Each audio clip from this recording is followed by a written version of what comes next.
So let me start the introduction. And just as I speak to Alex previously, I think the AMM innovation won't stop in the future. Because in my today's speech, I will introduce the AMM function, the original mathematical definition. We will see AMM definition where it has a beautiful function features. It's a strict convex function. So under such function, we can have many new AM formula and equation to solve the same problem.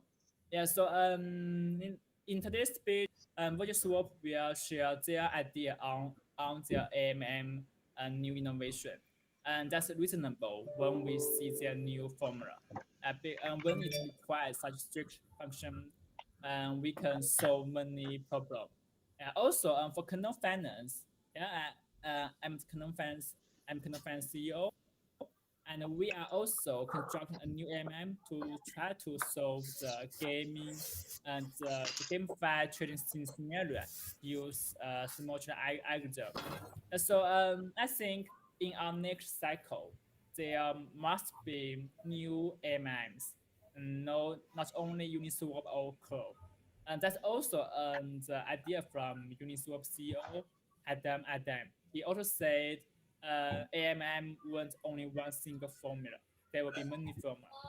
So later and then Alex and Evgeny will share their idea on AMM innovation. So let's listen to Alex and Evgeny presentation and to learn their idea. Okay. Hey everyone. Hello, Alex. Yeah. Hey. Hello. All right. So first of all, let me start. My name is Evgeny Lendres. I'm the founder of VirtuSwap, and let me begin by saying, thank you to the organizers. I think it's a great idea to have such a conference discussing new innovations in the AMM space. Like Wu said, clearly, AMMs are not just Uniswap and Curve, and so both us and Kanoa and other speakers, I'm sure, are going to highlight the different features of different AMMs and their suitability to different scenarios. Right. So basically, the idea of VirtuSwap was based or was founded from a simple situation. DEXs still occupy a very small space in the overall trading space of crypto, right? So the market cap of DEXs in all trading of crypto is anywhere between 5 to 10% right now, as it was also a year ago. And this is surprising because the idea behind automated market makers is ingenious and great and could allow to solve many problems that we have in centralized exchanges. Right? The reason that DEXs still occupy a very modest space in the trading landscape is twofold, and those two reasons are related. The first one is that there is not enough liquidity on DEXs, right? And trading costs are higher the lower the liquidity. This problem is especially acute in trading pairs in which the pools, are either small or non-existent, meaning that trades will have to go through different hops, what we call triangular trading, and that basically is going to multiply the trading costs, all the components of the trading costs, the fees, the price impact, and also the gas costs. Because trading is expensive, there is not too much of it. And that means that liquidity providers get relatively low fees, low compensation for the liquidity they provide, right? And that basically creates a vicious circle, right? There is not enough money to be made on DEXs, and that means there is not too much liquidity on DEXs. That makes trading more expensive. Traders don't come, and DEXs, as a result, still occupy a small fraction of the overall trading volume in crypto, right? And so what we try to do in VirtuSwap, we're basically trying to solve those two problems and basically remake this this vicious circle into a virtuous circle, where trading costs are going to be lower, more traders are going to come to DEXs. That means the provided returns are going to be higher, again lowering the cost of trading, and so it goes, right? So That is what we are trying to do at VirtuSwap, right? Could we move to the next slide, Alex? Sure. Or Oh, thank you. And so what we are doing here is that we have designed a new architecture of trading on DEXs. We're going to go into more detail, of it in a few slides. But the result is that we're able to reduce the average cost of trading by about 30%, and at the same time to increase the returns to liquidity provision by about 15%. Now, this is, the fact that we're able to do both of those things is quite remarkable, I think, because there are ways to reduce trading costs. You just use a different AMM trading formula, right? Or you can increase LP returns by just increasing the fees. But doing both at the same time is actually difficult, right? And we'll discuss how we manage to do this, right? Those numbers are based on extensive simulations using real world data, right? Trying basically to run all of the trades and all of the arbitrages through a typical DEX such as Uniswap versus VirtuSwap and compare the results. Right? Now, those reductions in trading costs and increases in LP returns are most visible for what we call smaller coins, or the 99% of the coins. What we write here is outside of the top 10. If we are a little bit more ambitious, it's basically all the coins outside of the two main assets, which is Bitcoin and Ether, and three or four major stable coins, right? So for those pairs, going to basically be able to generate, much larger returns to LPs and much lower costs to traders, right? And in the remainder of the presentation, we're going to talk about how exactly we do this. Next slide.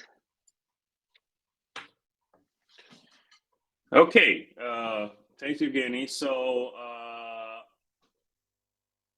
this slide actually talks about our positioning on the market, right? So we are solving the problems for the trading problem for smaller coins, especially we're solving the problem of indirect trades.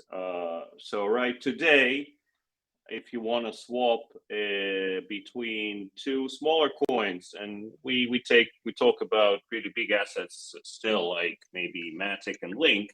So if you want to go on an AMM and swap Matic to Link, you would need to go through a third coin. You would most likely need to go through Ethereum, and that means that you would actually, instead of one trade, you will do two trades, and you will pay double the fees and you'll pay double the slippage. And our technology solves that, right? And looking at all of the trades on the market, right, we divided them into three main categories, right? So the big category is trading between major assets, or between major assets and stable coins, or directly between major assets and smaller coins, and major assets being obviously Bitcoin and Ethereum. And these are about 60% of the trades.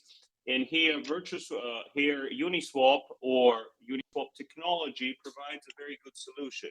Uniswap v3 is really great for the biggest pairs, and Uniswap v2 is okay for smaller pairs when trading is direct, right? And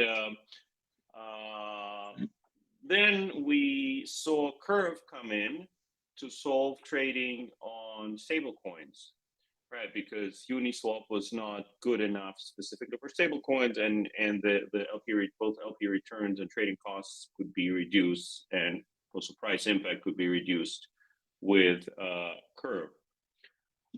Now, it turns out that around 20% of all the trades fall exactly into this category, that is trading between smaller assets, or indirect trading between smaller assets and larger assets. And that's exactly the market share where no one actually stepped in to address, and that's where VirtuSwap comes in to solve the problem. So we are really doing for 99% of assets what Curve is doing for stablecoins, and our market share or market size of the trades, of the total trades, is similar or even a little bit bigger than that of Curve.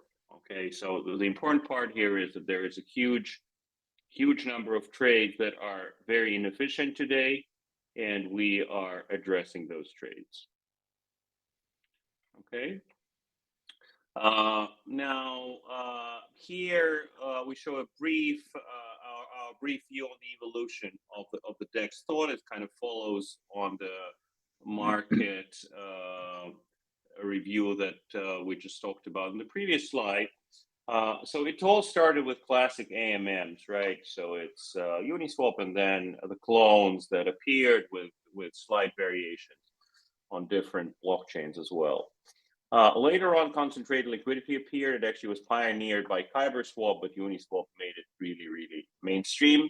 Also fascinating technology that works really, really well for big pairs, right? Because it requires a lot of management, a lot of moving the liquidity between the price ticks.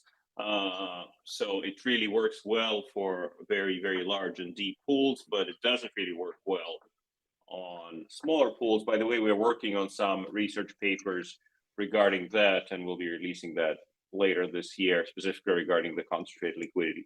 Then came StableSwap, pioneered by Curve, and some of their clones came in. We talked about them. And there is also what we call generalized AMMs, Balancer, Dodo. The two are very different, but still it's kind of this category of more generalization. People looked at the technologies before then and said, okay, why don't we generalize them and make those pools for more than two assets and innovate with the formulas? And I'm sure after today, we will be able to add some more things to this slide, because we're going to hear more about some innovative ideas. Now, VirtuSwap actually innovates in a way that is not really competing with other technologies. So VirtuSwap technology is not about changing AMM formulas, changing the way AMM works. Frankly, at least in the first version, we're based on the classic AMM formula. But our innovation is orthogonal to all those. And it's about making indirect trades feel and cost as if they are direct trades. And that's how, again, none of those technologies solves the problem of trading between assets where there's no direct liquidity. You need, like with any of the existing technologies, if you want to swap 2 coins efficiently, there must be a pool that has those 2 coins. Now, VirtuSwap actually removes this need, and with VirtuSwap, you can swap between coins even if there is no direct pool between them. And we will be explaining how we do that in a second. All right. Okay. So, but before that, we'll just say a couple of words about the team. So VirtuSwap actually originated from academia. Evgeny, the founder of VirtuSwap, actually is a finance professor who spent about 20 years teaching advanced finance in the United States, in Boston University and other places. And started researching blockchain. What was that, Evgeny? 5-6 years ago. And this idea, came from the research. The co-founder is he's not here. Also, Professor Ronnie Michaeli, also teaching in the United States, Cornell, and other places. So the core innovation of VirtuSwap is coming from academia, and it's good and inspiring, and the technology is involved and advanced and strong. Okay, myself, I'm doing business and data in the company. Have some experience with crypto. Used to be the CEO of Beam, which is a layer 1 privacy coin. Daniel, our CTO, who is actually building the whole thing with his team, has a lot of experience also in the blockchain as well as in general development. We have a great COO who is helping us with all the legal stuff, which, as you know, is quite involved in this space as well. Used to work for DAOstack. and our great head of marketing, Olga, who is actually managing our community with her team.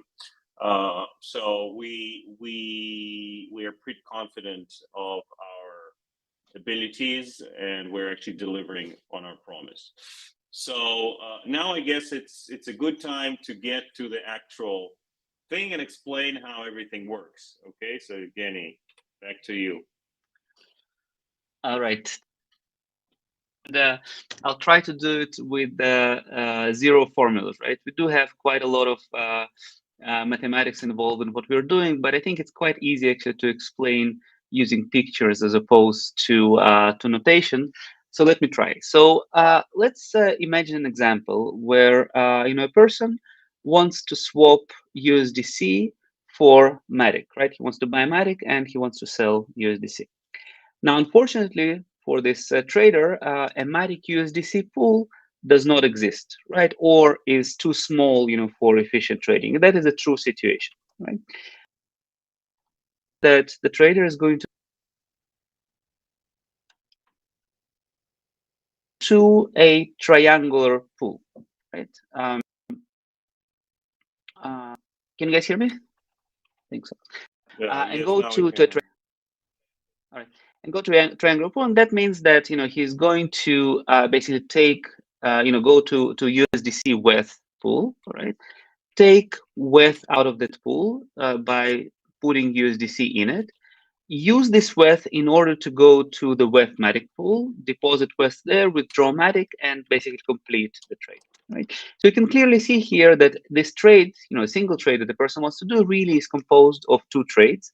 And as we said before, this multiplies all the costs, right? And the significant portion of the cost is actually the price impact, right? And that is something that we are trying to the fee and the gas cost, of course, right? Now, this is a big problem, right? So as we write here below this picture, about 40% of all trading, and well, on all non-bot or non-MEV bot trading is triangle. So 40% of trades are susceptible to this problem. And if we want to estimate the cost to traders as a result of this inefficiency, these costs are staggering.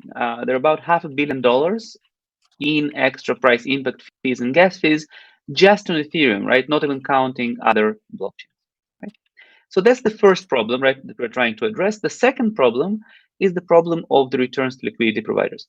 Now, liquidity provision business is risky, right? The reason is the impermanent loss, and to compensate for the impermanent loss, liquidity providers, of course, to generate fees from trading.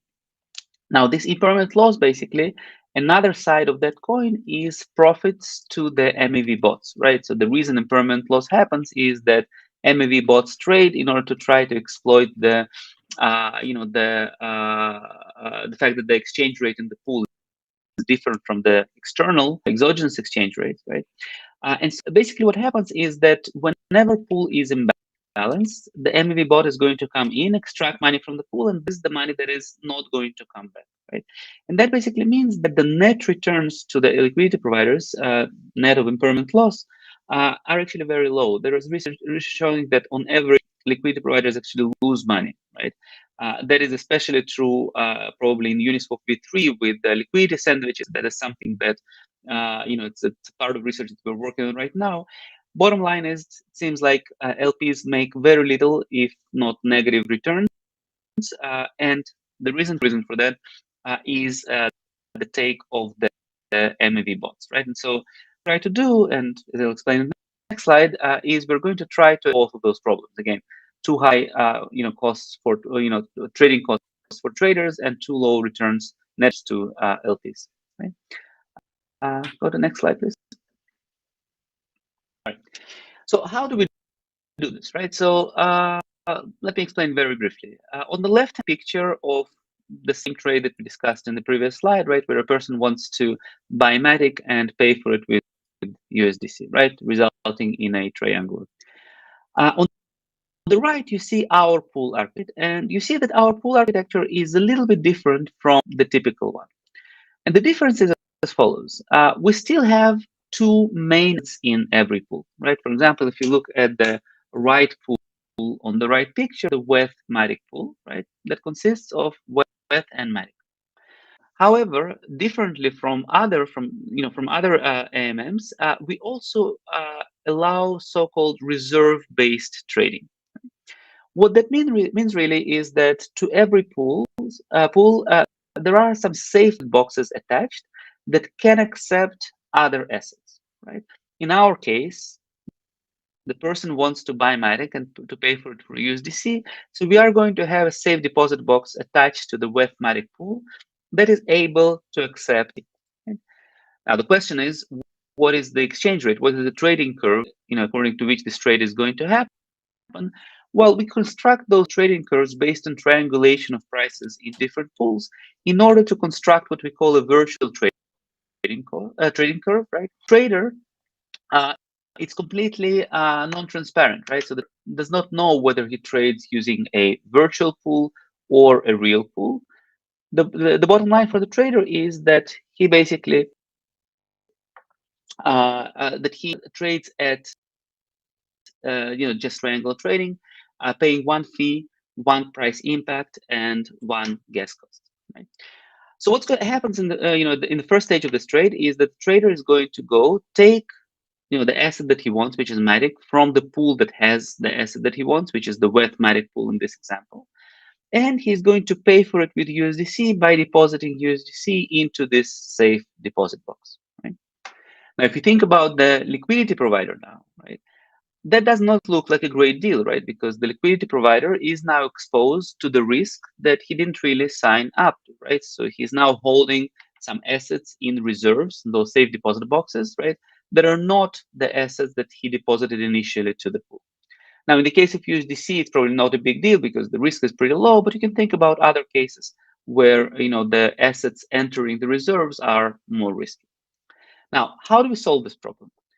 Well, the problem is solved kind of organically, right? Because in a normal kind of setting, in a normal trading setting, a lot of trades are happening. And what's going to happen is that there is going to be some other pool that is going to hold as reserve one of the two main assets of our pool, so either WETH or Matic, right? And whose main assets is the asset that right now appears in our pool's reserve. So for example, in this picture, we have a pool that is WETH USDC pool with the reserve of Matic. Right? Now, whenever that happens, whenever we have a situation where two pools have reserves that could be exchanged by moving each reserve to an respective main assets into the pool, right? This exchange happens, right? So our system constantly monitors the situation where reserves can be exchanged. In fact, we have an incentivization scheme similar to sort of liquidator's idea, where people can search themselves for reserve, being exchanged, receiving some compensation for doing this action. The result is that very often, almost constantly, reserves are exchanged between pools, and a reserve one pool is moved to the main pool and receives the main asset of that pool in return. Right?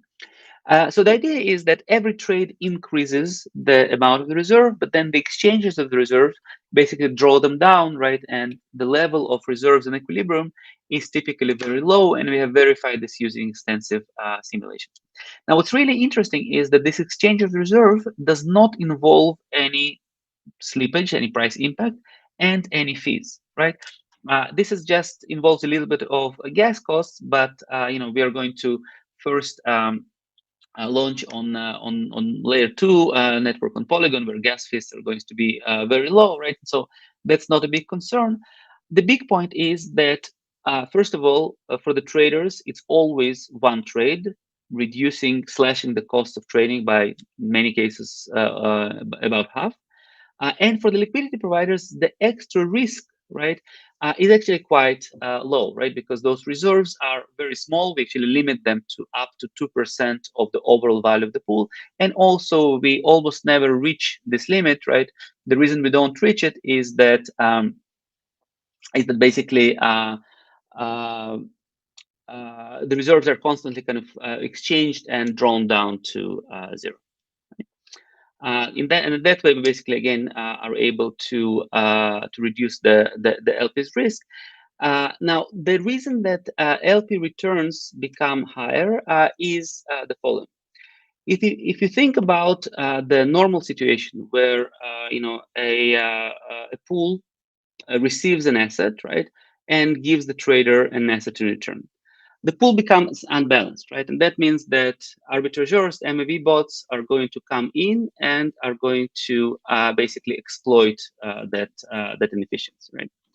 In our case, this imbalance is going to be smaller because when a trader trades using a reserve, he takes an asset from the pool, but he does not deposit the other, the second main asset of the pool to the pool. Instead, he basically deposits the reserves that is not meant for trading. And that means that the imbalance is going to be smaller. The MEV bots are still probably going to come in, but they're going to be making smaller trades and realizing smaller profits as a result. Next slide, please.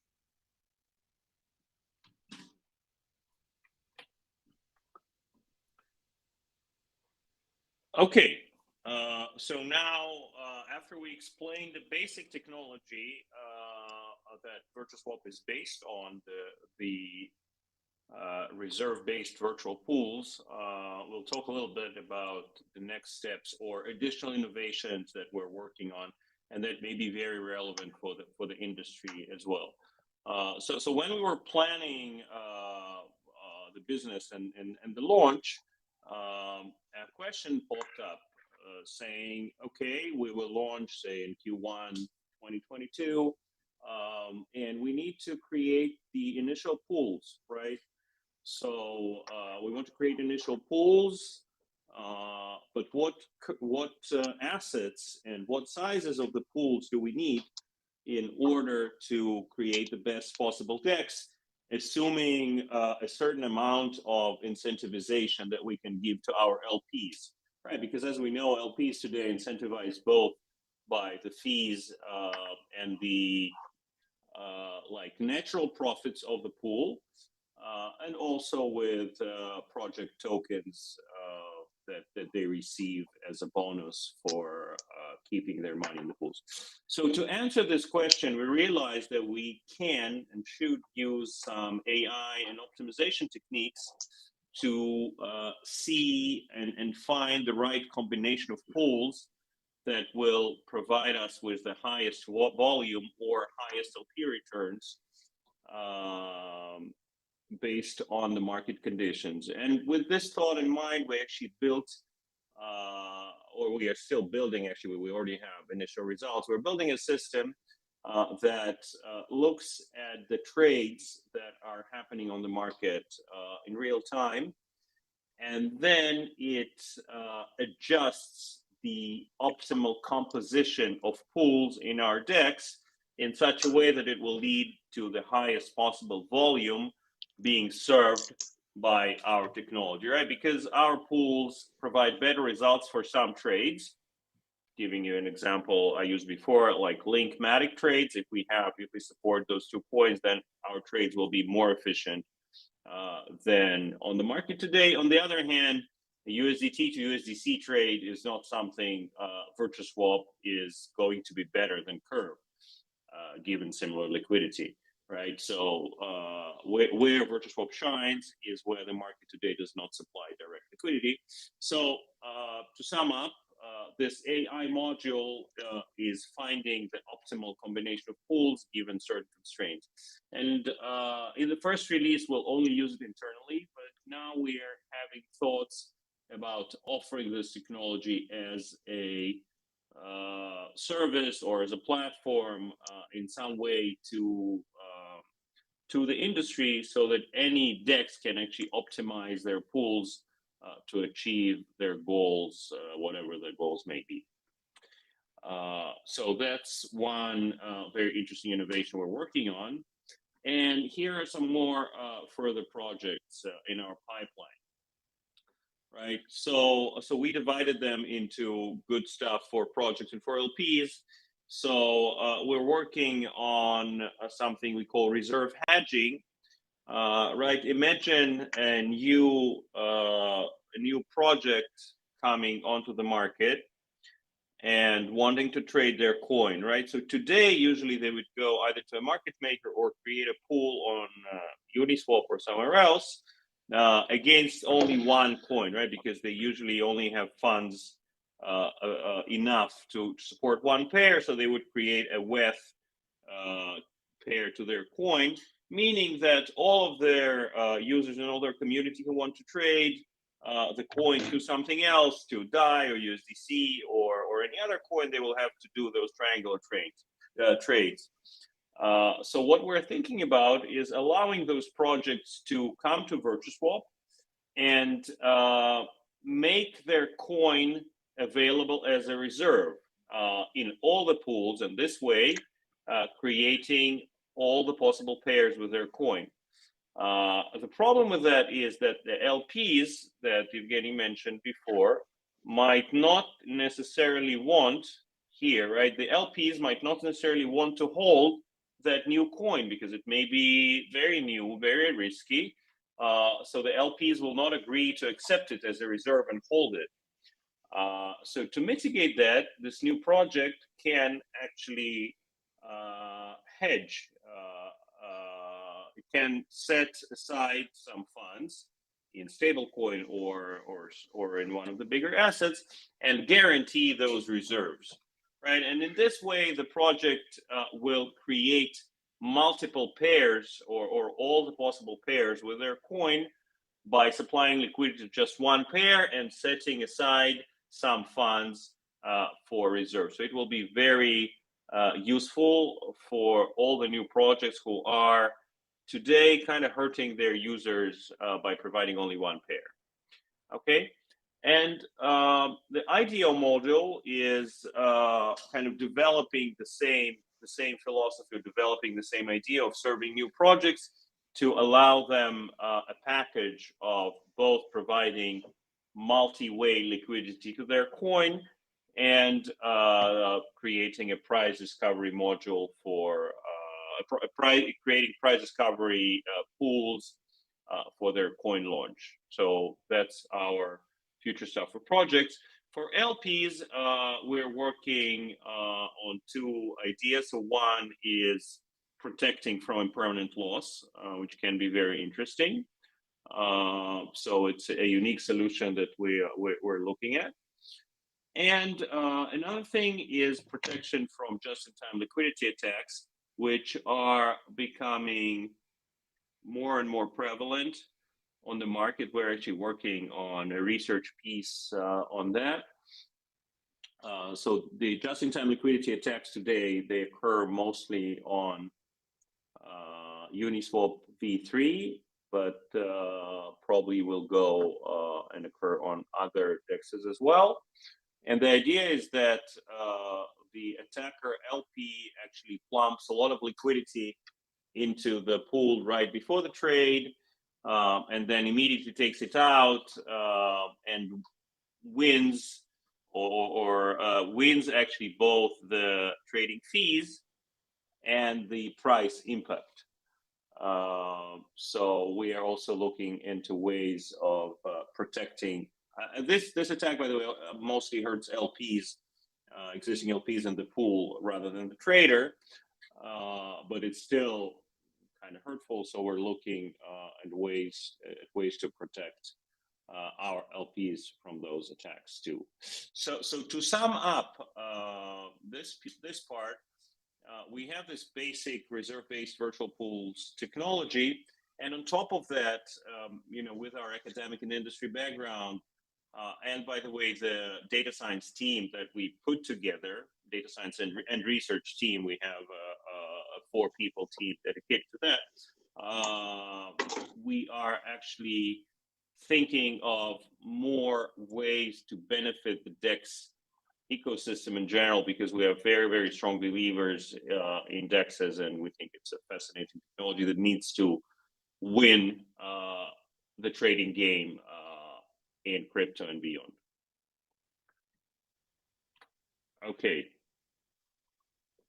All right. Thank you, Alex, for this. I think yes, yeah. So I think so far we kind of talked about the two important legs of our innovation. The first one is kind of the financial engineering. The second one is the data science, and we're actually quite excited about both and the combination and the synergies between the two. But we need to make the market believe in what we are doing, right? Because otherwise, all of this is going to remain academic, right? And so we need to think about basically a strong go-to-market strategy that is going to convince users that what we are doing is right and that it's going to benefit them. And when I say users, is the two main kind of components of this ecosystem, which is the traders and the liquidity providers, right? So the first thing that we need to ensure is that we have enough liquidity in our pool, right? So like every protocol, we are going to initially reward our liquidity providers by VirtuSwap tokens, right? That's common. We do believe that this whole idea, right, is problematic in the long term, right? It's not sustainable. We think that DEXs should generate organic returns to their liquidity providers, but we do need to jumpstart the system. And so we are doing what everybody else is doing. In particular, we are developing a log drop mechanism, right? Whereby people can provide liquidity into pools that we choose, right? And receive extra incentivization for this, right? They can either move their liquidity by basically staking their liquidity tokens in other DEXs in, again, chosen pools, such as Uniswap, Sushi, Balancer, and QuickSwap, and so forth, or provide the liquidity directly, right? What this log drop is going to achieve is that if liquidity providers would log their liquidity for a particular period of time, between say 2 weeks and 2 months, they're going to get outsized returns for the liquidity provision. And so even if they don't want to base their assessment of their returns on expected trading fees, right? Even if expected trading fees are zero, they're still going to receive sufficient returns in the form of our VRSW token. Now, what's really important is that at the time of log drop, our system of basically optimizing liquidity provision is going to be operational, right? So the system, again, just tries to, for a given level of liquidity, to allocate it to different pools to maximize some objective function. It can be the expected trading volume or the expected fees generated by the traders, or the minimized trading costs or maximized returns to LPs, or some combination of this objective function, right? So we're going to have the system in place, right? And we're going to incentivize the pools that we choose the way that we want to, right? So we're going to put more incentives, more VRSW tokens into pools that we deem important, and less, to pools that we deem less important, right? In order to try to control where people provide this liquidity, again, in order to benefit the whole ecosystem, right? Because basically the important thing is to grow the pie, right? Once the pie is big, it's a second order and easier question: how do we divide the pie? That's basically financial engineering. That's what we are good at, right? So the pre-launch, the log drop is going to be an important component of our kind of go-to-market strategy.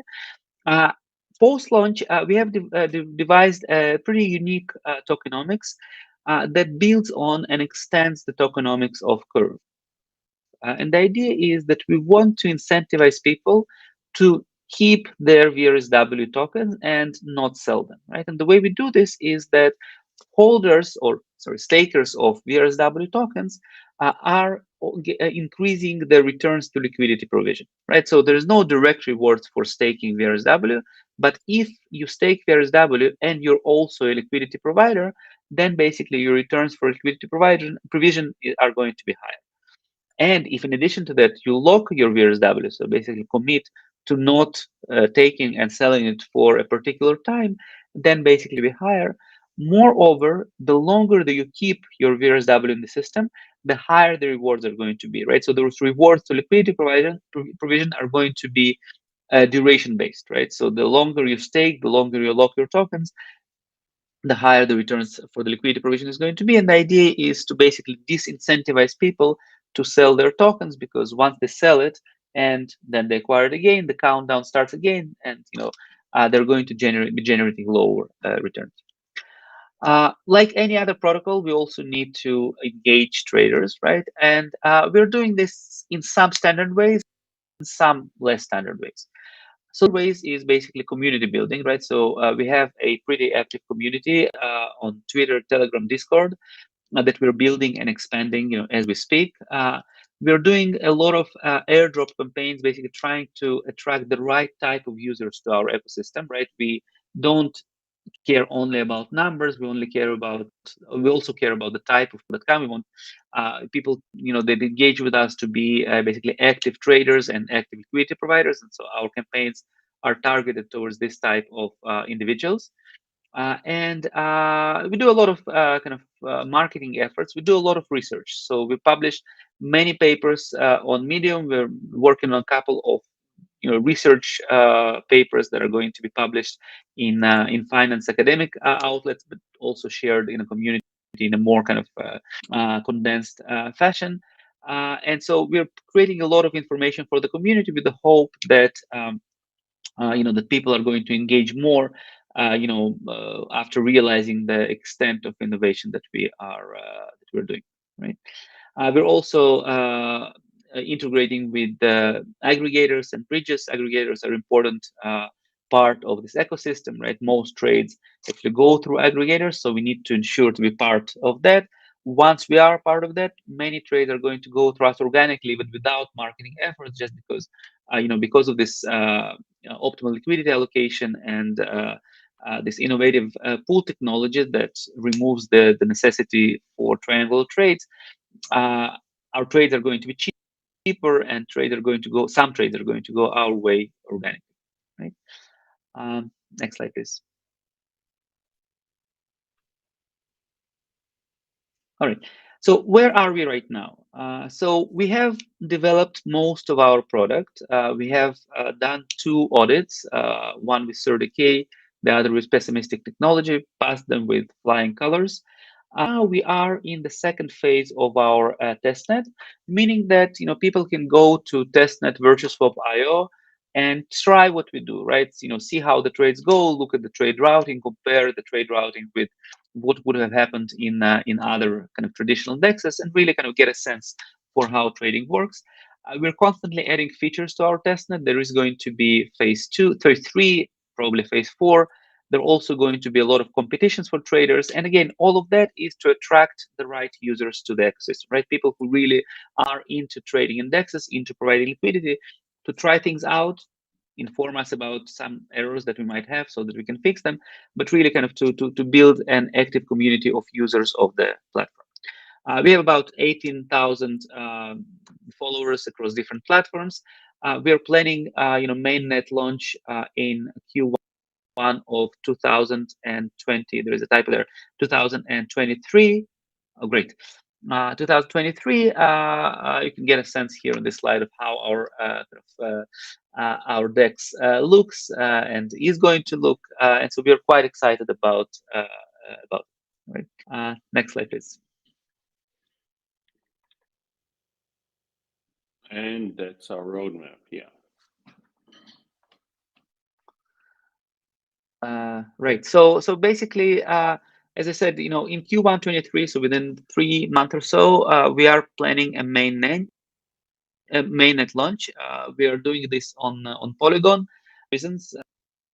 Polygon is a very active system right now, with a lot of competition among DEXs, and that's actually good for us because this is a good place to shine, right? To basically showcase that our trading technology is superior in some or in many cases. So we actually basically like competition. We invite it, and we want to be in a place that is competitive. Polygon also is a very active kind of place. There is a lot of trading going on, perhaps more trades than on Ethereum, although of smaller size.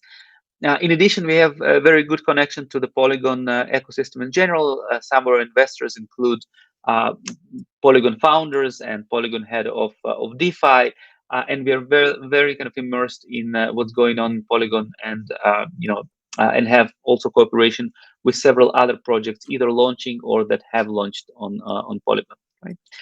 So that's kind of for the immediate plans. For the remainder of this year, we are going to work on other innovations that Alex described, which we call in general V2 of VirtuSwap, right? We're going to work on the launch pad. We're going to expand our optimization module. We're going to, introduce introduce this reserve hedging. We are hoping to keep growing the TVL and the volume of trading, right? And from the legal perspective, fully transitioning to a DAO and becoming really decentralized, right? And then, the longer term plans, we plan to expand on other blockchains. We plan to introduce more flexibility in trading, so multiple, fee tiers.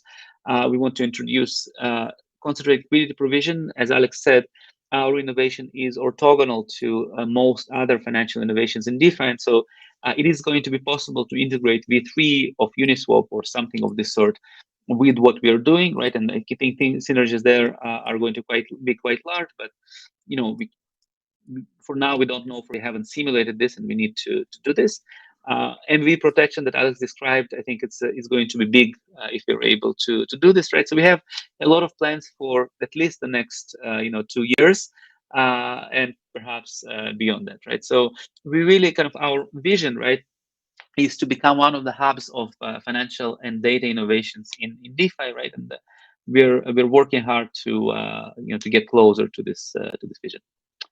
I think that's the end of our presentation, right? So we are super happy to take questions, right? Right. So this is kind of what this slide shows is the essence, right? So we are building or trying to build the most efficient DEX, and that means high returns to LPs, lower trading costs, and our basic slogan, right, is that everything should happen once, right? So every trade should only have one component, right? And that means one fee, one price impacted, one gas costs. Thank you so much from both of us for listening, right? Any questions would be super welcome. Okay, yeah, it's great. Okay, so from my side, I have some question because we know it's a mathematical discussion. So I have some mathematical question about your AMM formula or equation. Because in your first introduction, you mentioned that you have 30% reduction on the trading cost, and also there also will be 50% and to increase ARP return, right? As the two main indicator you have mentioned. Yeah, so from my question is that because when we evaluate the trading cost, we have a specific indicator. That means it will be like the simple price. We can derive a price function, or we usually use a slope, and that means we use the minus dy over dx. Then we got the price slope, right? So when you have you can use 30% trading cost. I want to know the formula of the equation, the formula details. How can you derive such the price slope? And then how can you prove that your price slope is better than Uniswap, or maybe it's just Uniswap V2? Okay, so that's my first question about your price slope. How do we derive that?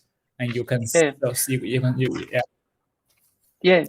So the comparison, the relevant benchmark, right, is basically what would be the price if the price slope was completely linear and there were no gas costs and no fees, right? So basically comparing the actual, so comparing the amount out, basically that would have happened with the linear, trading curve, right, to the actual amount out that we receive, accounting for the fees, the actual convex, price slope, and the gas. Okay, so the 30% basically means the following, right? So let us take this whole economy, right? Let us take the whole economy of all trading, in indexes, or for example in Uniswap, right, in a given year in 2022, right? And let's simulate all the trades, right? Let's run all these trades on Uniswap, right? When I say simulate, right, we don't want to do it once. We want to do it many times. The reason is that we basically want to see what would have happened if those trades were happening on VirtuSwap, right? So we basically take all the data, the trade data, the liquidity provision withdrawal, the returns of different assets, and we basically, kind of construct distributions of all of the relevant, estimate the parameters of all the relevant distributions, right? And then we run this system, right, and say, well, all of those trades would happen in Uniswap. We also, kind of at any stage, at any point, at every block, we compute the optimal arbitrage, right? And then we basically see what happens, right? And we do this 1,000 times. And we compute different metrics, right? What was the average trade cost, right? The difference between this marginal kind of trade cost using a linear cost versus the realized one, right? We can, aggregate them, for at the pool level or at the level of the whole protocol. We can also count the LP returns at the level of the pool or at the level of the whole kind of protocol, all the LP providers. And then we run exact same trades, right, through VirtuSwap. The result is going to be like, when I say exact same trades, it's the trades by the liquidity trader, by noise traders. The other part, the arbitrage trades, are going to be different between that, because the impact on VirtuSwap pools is going to be different than that on Uniswap, right? Pools are going to be imbalanced in different fashion. Trades are going to go through different routes, and so arbitrage is also going to be different, right? So we simulate those two kind of sides, right? We compute the different metrics for liquidity providers and traders on Uniswap. We compute the same metrics as if we had the same initial liquidity, of Uniswap on VirtuSwap, but use the different trading algorithm, right? And we compare the results. So the 30% and the 15% is the difference between mean returns or mean trading cost of traders and mean returns to LPs, right? Based on the simulation, right? It's not closed form kind of comparison. It's a simulation based comparison. Okay. Yeah, got it. So I think it's a metric, right? It's you make some stimulation and have such metric. Yeah. Actually, I have a question about your paper, because let me share my screen. Jam, can you and go to my screen? Yeah. Hello, hello. Can you see my screen now? Yes. Yeah. So because I'm reviewing your paper. Because in your paper you have I think the trading, your price slope is defined in this formula, right? In the 18 equation, you have defined the price and slope. So in such formula, is it better than the CPMM? That means Municipal V2 model. So can you make a bit explanation on this formula, because I'm a little confused about this formula. Yeah. Sure. So we are actually based on Uniswap V2 technology. So we are working with constant with a constant price, constant product formula, right? So the X constant product formula, X times Y equals K, right? The only difference, right, between what we do and Uniswap V2, right, is pools, right, that are used for trading, right, are different from Uniswap, right? You can think about our pool being composed of two parts. Let's say that we want to swap, MATIC against USDC, right? And imagine that there is a small MATIC USDC pool, right? On Uniswap, because this pool is small, right, trades are not going to go through it, right? And they're instead going to go through a triangle. Each triangle is going to be described by this constant product formula, right? So we don't improve on the formula at all. What we do is that we basically move liquidity from different places, right? We construct what's called virtual pools, and we increase the size of our pool, right? And so now it makes sense to go directly through this large pool. We call it total pool, which is the combination of real and virtual. And in this total pool, right, the trade is direct for the user, right? So the user basically operates, the trading curve the user sees, right? It's the same constant product, right? It's just bigger TVL, right? Bigger size of the pool, right? Now, what happens in reality, right? The virtual pool is just a construct to think about things, right? It doesn't really exist. What it does mean is that part of the assets are going to go, part of the assets that are being sold by the user are basically going to go to other pools that contain assets that the user wants to buy, and basically that was used to create this virtual liquidity, right? So basically it's the same exact formula as Uniswap, right? The only difference is that we take liquidity from more places, right? So the pool is larger, right? The formula is the same. And as we said, we can work with other formulas as well. If we think carefully about a kind of optimal trading mechanism, for example, for stable coins, right? Then the constant product formula is not the optimal one, right? This curve math is probably is much better for that. But the point is, right, we really don't care about which math is being used, right? Which what is the slope, right? What is the convexity of the pricing function, right? At any given point in time, what we really care about is basically bringing liquidity to the right place at the right point in time, right? That can work with any math. That can also work with V3, as we mentioned. Okay, yeah, I understand. So from my understanding, that means because like units for V2, they use x times y equal k equal L square. So I think you have optimizing the L square. Use more liquidity source to make such the formula will be more smooth, right? Fantastic. Yes, exactly. Yeah. This is That's my this is a basic very good understanding. description. Okay. Yeah, Yes. that's great. So yeah, so okay, great. So that's my first question. And my next question also is about the formula, right? Okay. I'm not sure you're ready for my question. So Let's try.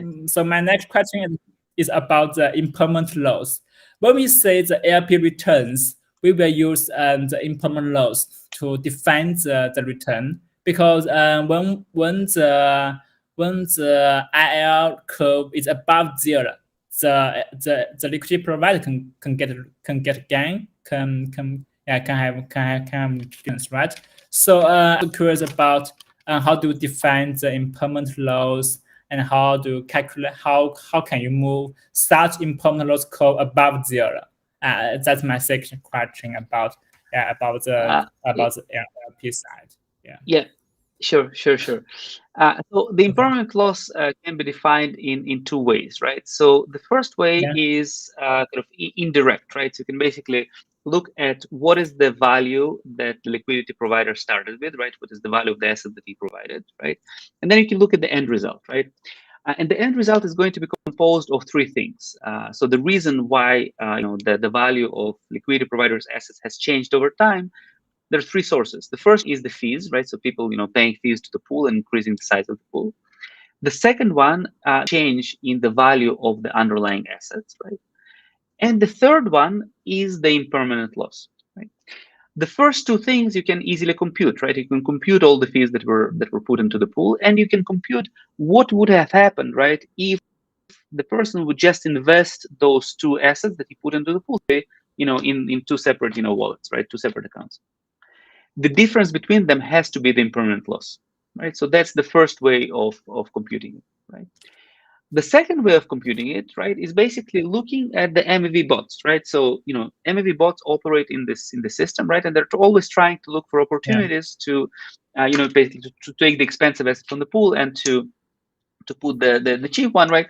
And so they always kind of go back on the curve to the optimal point, right? It's not exactly kind of where the pool is balanced, because of the fees, but close enough.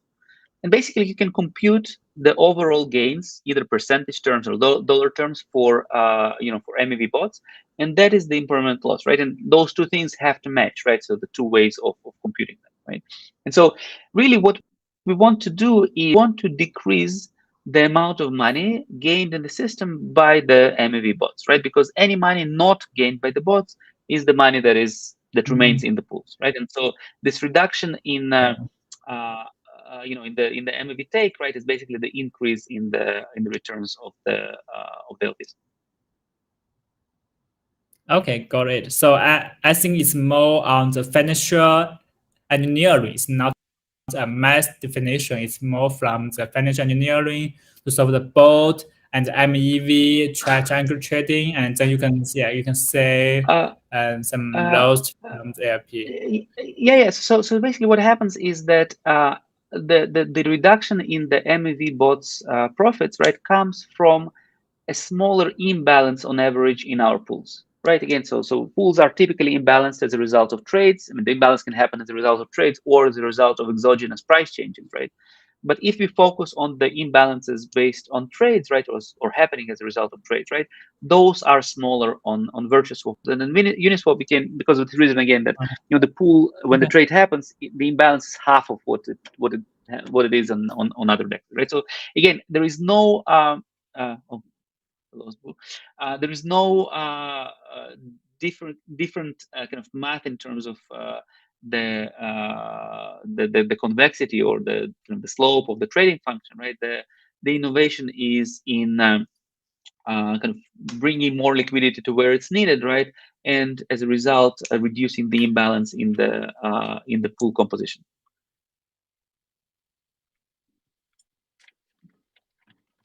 Can you hear me? Okay. Oh yeah. Yeah, we can. Hello.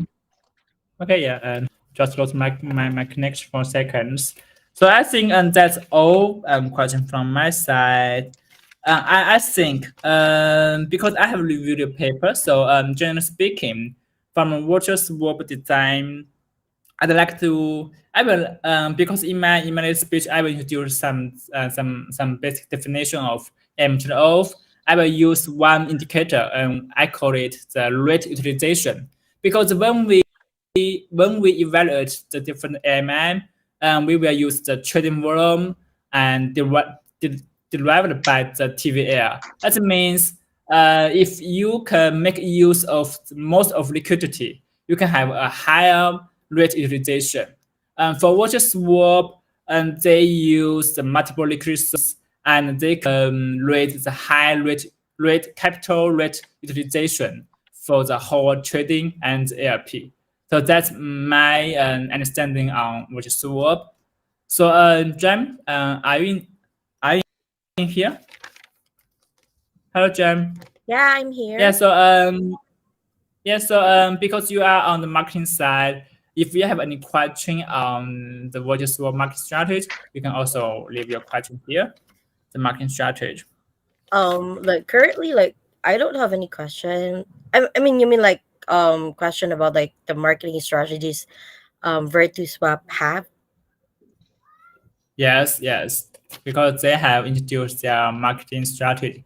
Because a new AMM is not an easy thing to put forward to the users and the whole marketing. It's not an easy thing to Yeah, I do have launch a like new AMM. a basic question, like maybe it's a user view. Like how do you how do you say this one? Like how do you explain AMM like in a 10 years old? Yeah, in a like in a team or in a person that who's new in this industry, because I'm right, not a so technical person. Yeah. We hope So our users are slightly older. yeah. Oh no. Okay. So not 10 years old. For people who's I not understand. non. So I'm not sure it's an easy concept to explain, right? So I to teach courses in university on blockchain and DeFi, and it's hard to explain to a 10-year-old.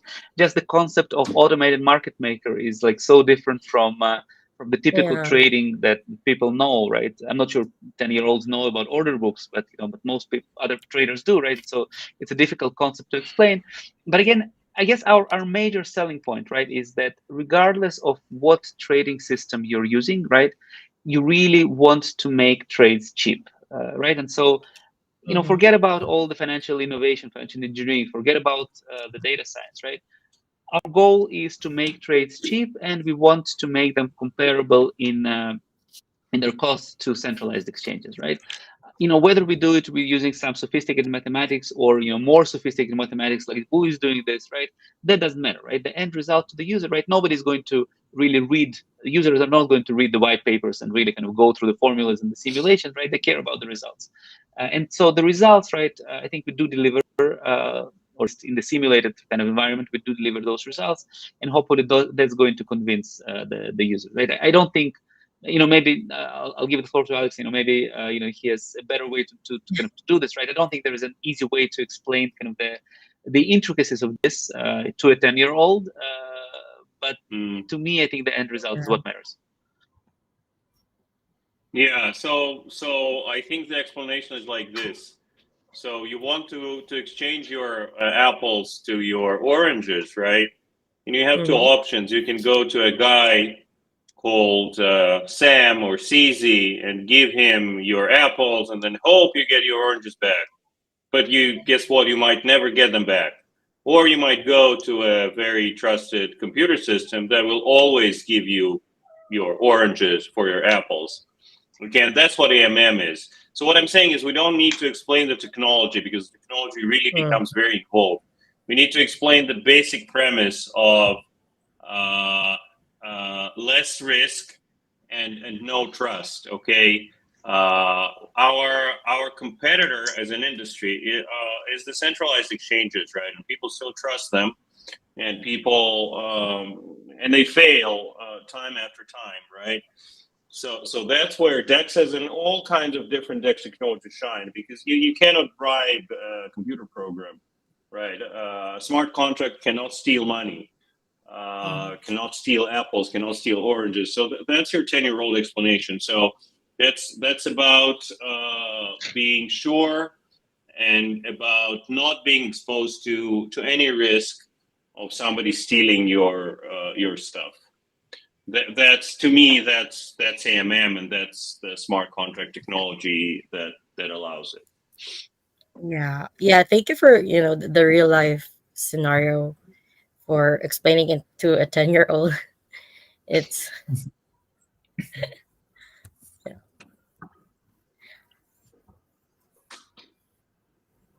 I guess I don't have any question anymore.